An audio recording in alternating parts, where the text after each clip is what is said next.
it is illustrated in an absurd way. Yeah. They're absurd scenes. Yeah. I mean, they're hilarious with these monkeys running around Changi Airport in their jock straps. But why did you do that? Because I wanted to make a wild book. So it's more like a melting pot and a wild melting pot, because that's, I think, what Singapore needs in terms of literature and in terms of creative thinking to move forward.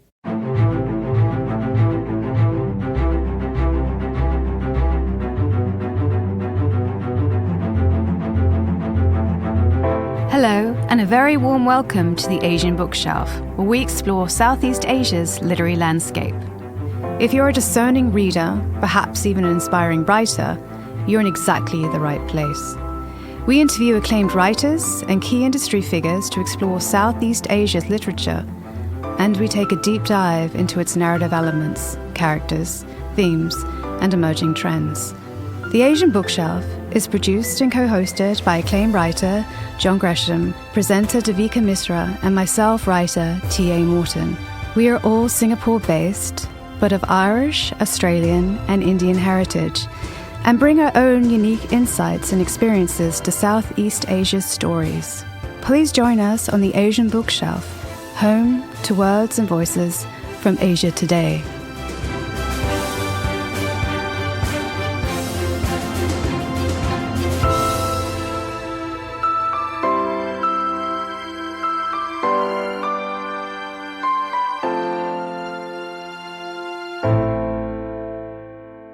In this episode, episode 5 of the Asian Bookshelf, we will discuss Gus, the life and opinions of the last Raffles banded Langur, which was a finalist for the 2023 Epigram Books Fiction Prize and is now in the bookstores.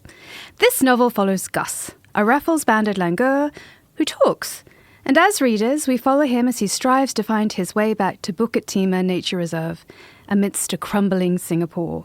This story unfolds as he navigates through a deteriorating city alongside characters like Charlie and Juliet, each facing their own challenges and quest in this dystopian, ego-fiction adventure. So today we are delighted to have our very own Jon Gresham here with us. Here's a writer we can finally put on the spot.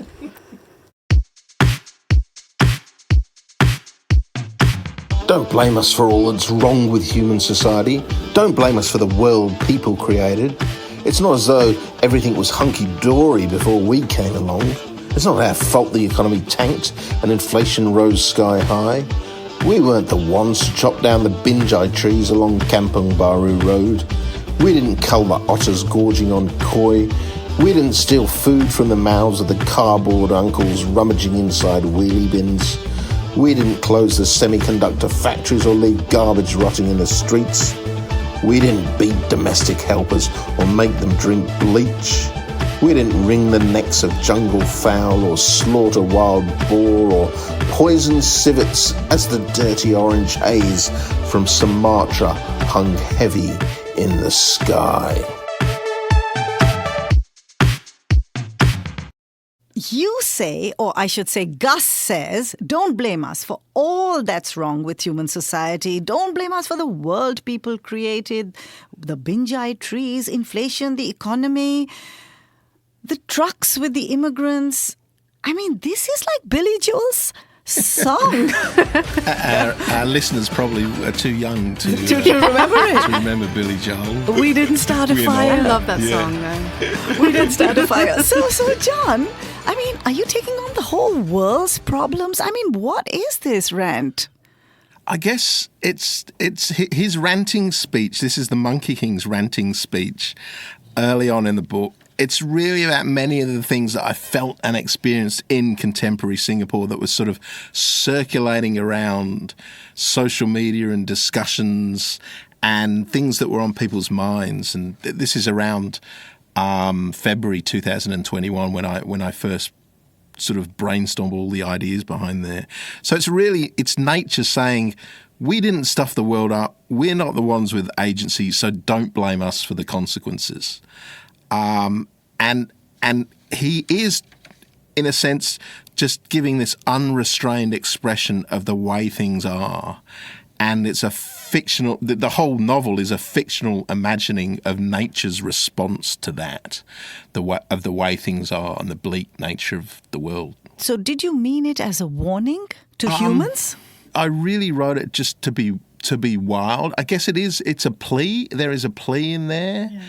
A warning sounds a little too didactic, although I can see that people read it that way, because it moves away from being didactic to try and really make the personal stories work rather than preach. So while at the start you have the rant of the Monkey King and the reasons why they're revolting, it moves into people's, this is Charlie the clown auditor and Juliet Salonga the grieving nurse, and the other characters, their own personal goals and desires and dreams and fears and anxieties, and it moves into that. So it's more about putting a lot of pressure, a dystopian pressure on characters and seeing what they do, both human and non-human characters. But John, my beef is, have you taken on too much?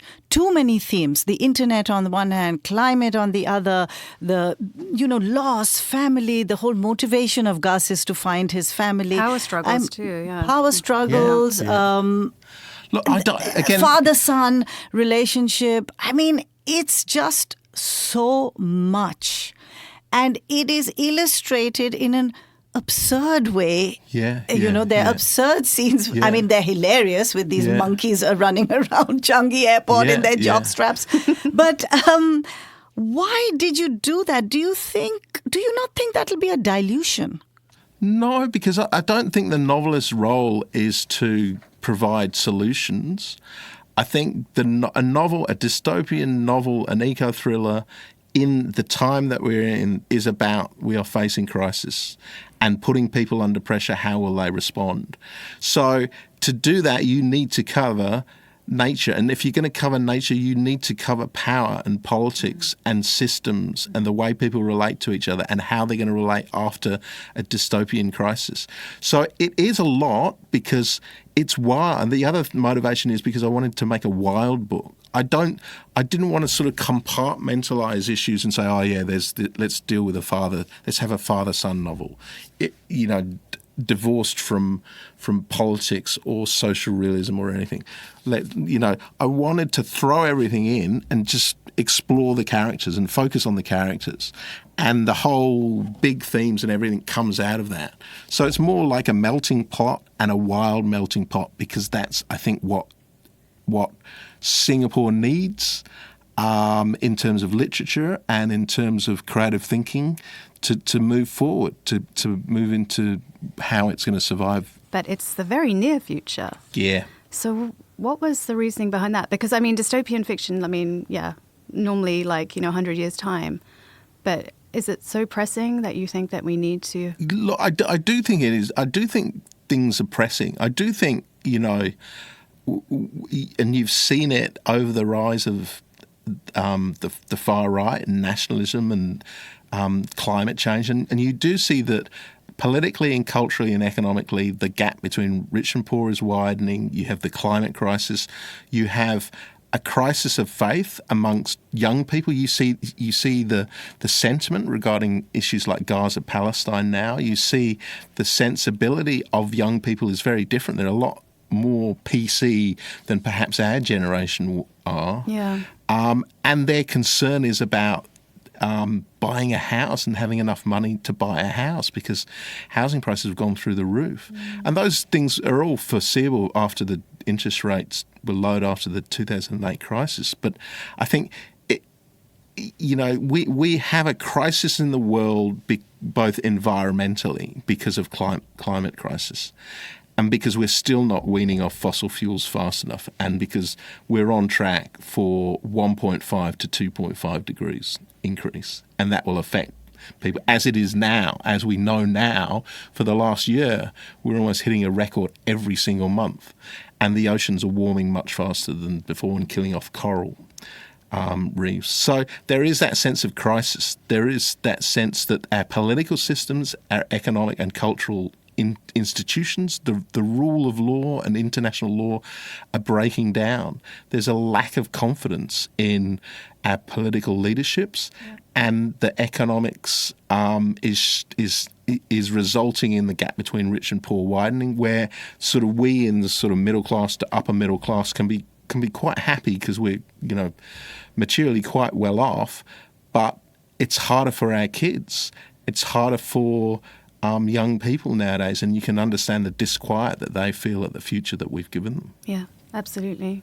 So all of that sort of is the swirling around beneath, and that's why the immediacy is, rather than make it more abstract, it's more practically relevant now because we need to change now. I thought the motivation to portray Singapore was to show its vulnerability.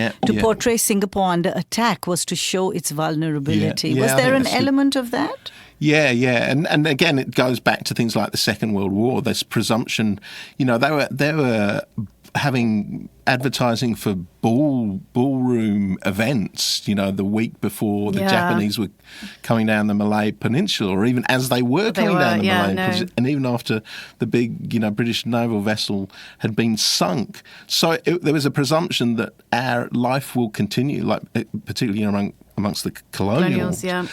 And I think there's that sense here, and it's also the sense that when things collapse, it doesn't all happen all at once and there's a nice cut-off point.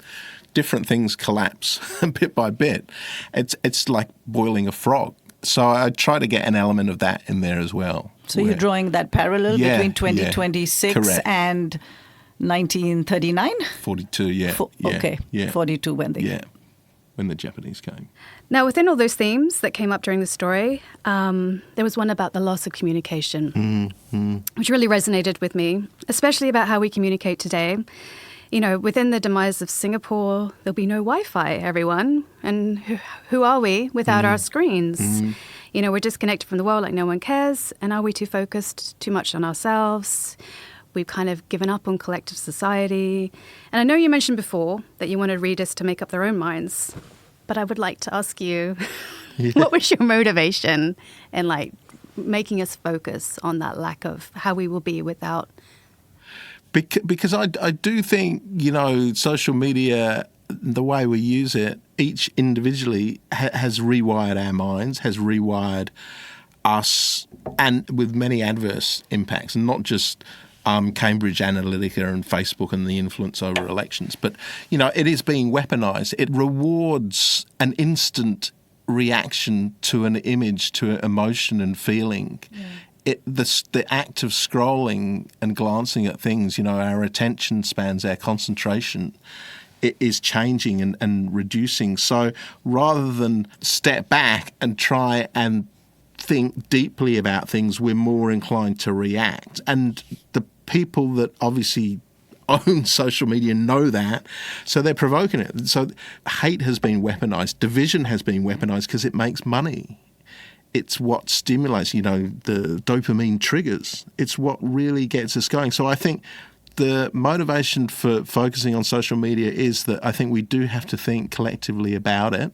And we do have to recognise that our only way out of the crisis or the challenges that we face as a culture and as humanity and nature is through community and collective action rather than individualistic or reaction to emotion or image, or just going back into identity silos and stovepipes of tribalism. That does not work. We need to reach out. We need to build community, and we need to recognise that nature, while it's obviously different from us, it is part of us. We're all one system. And if we destroy huge parts of the system as we are doing, it has a feedback effect negatively on us, both social media-wise and natural-wise.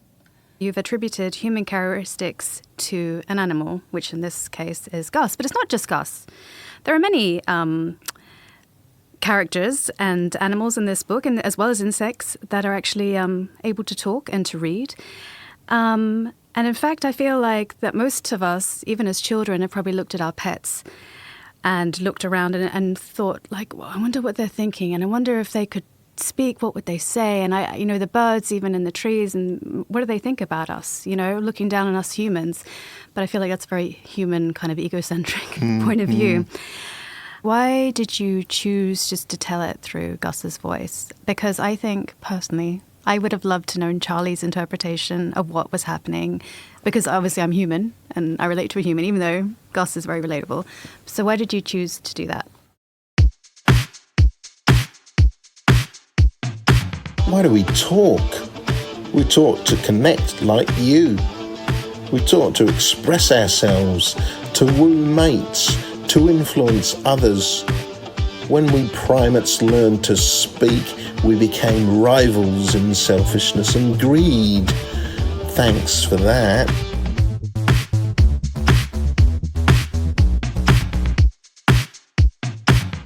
I wanted it to be wild, and I did want it to be unique as something in Singapore literature that is not just human-centred. So it was good to have a mischievous, adventurous, but very sad, traumatised character, the animal Gus. And I thought that was interesting to try and imagine what animals would think of humans and the way they were treated by humans. So I wanted to ask you how much you were inspired by their writing. I could see some parallels between the Odyssey, actually. You mentioned Ithaca towards the end. Yeah. Well, that's from the Thumboo. That's from the Merlion poem, isn't it? Yeah. But I was wondering, were you heavily influenced by that kind of hero journey?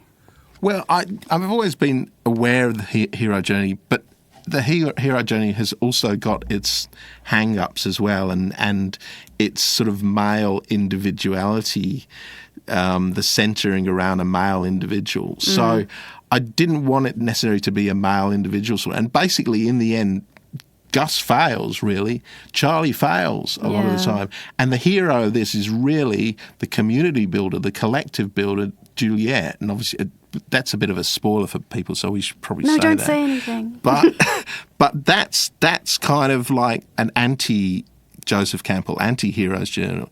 I mean, I was influenced by lots of books about animals and their interiority, things like Laura Jean McKay's Animals in That Country, George Saunders' Fox 8, Kidge Johnson, 26 Monkeys in also The Abyss, and Trickster Dogs. There's a great Filipino graphic novel by Jerry Alanguilan about a chicken, Elmer, that's really, it's in the shop. It's a wonderful book. And again, I think J.M. Coetzee's Elizabeth Costello, and then those contemporary dystopian novels like Station 11 and Severance, Ling Ma, and older ones like Children of Men and even Day of the Triffids I kind of also liked as well, influenced it.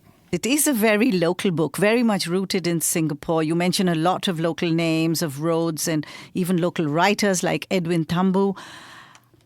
Do you think that how would this affect the transferability of the appeal of this book to a larger audience? I think, if you look at, any other good novel, it's from James Joyce to Midnight's Children to, even the more commercially ones like The One Day Guy, the David Nichols guy that's just been on Netflix. Everything is rooted in local detail. There's the universality comes from dealing with your characters well and providing details that provoke the imagination, and the universalism and the way it will translate from the local to the international will happen if you write well and if your craft is good enough. Although it was really sad and perhaps realistic kind of view of our society, John, do you think that we need to laugh more at ourselves? I need to laugh more. I'm a very serious person. Are you really? Yes. I'm a very ask my wife and my kid. They're always saying that. No, we try and provoke each other to laugh. I do. I think, humour and laughter is really essential for sanity, for people's sanity. For me, John, this book is absurd. I mean, the descriptions are ludicrous. Yeah. Who do you think, as you write the book, were you thinking of an average reader? No, I was thinking of what would amuse myself if I was reading it. What did I like to read? As I see these monkeys rampaging, running amok, I should say, all Yes. over Singapore and the rail corridor. I think many people could see this being converted into a computer game or a cartoon, some kind of graphic novel. How do you see it? I mean, all that. I think I'd love it if somebody else took their own view of their own pictures in their mind and made into another form, like a graphic novel or a game, as you say, would be wonderful. A game would be really good. Really, honestly, like I'd a love Grand it. Theft Auto, Yeah. but based in Singapore and with monkeys going and animals going crazy. Well, would be incredible. It would And be. you could choose to be the Monkey King. your voice. That'd be so poor good. Gus. not poor old Gus. Chicken. Okay. Well, I could see it as a play, with the monkeys rampaging bras from Takashimaya amongst an audience. Yeah. I'm going to thank you here, Jon, for being here today Thank in a you. different role as our writer on the spot. We do hope you've enjoyed this episode of The Asian Bookshelf and will join us again in a fortnight when we will be delving into the role of Singapore's Book Council with its Executive Director, William Puan. Thank you for listening. Do contact us at contact@theasianbookshelf.com or via Facebook or Instagram. Many thanks for listening to The Asian Bookshelf, home to words and voices from Asia today.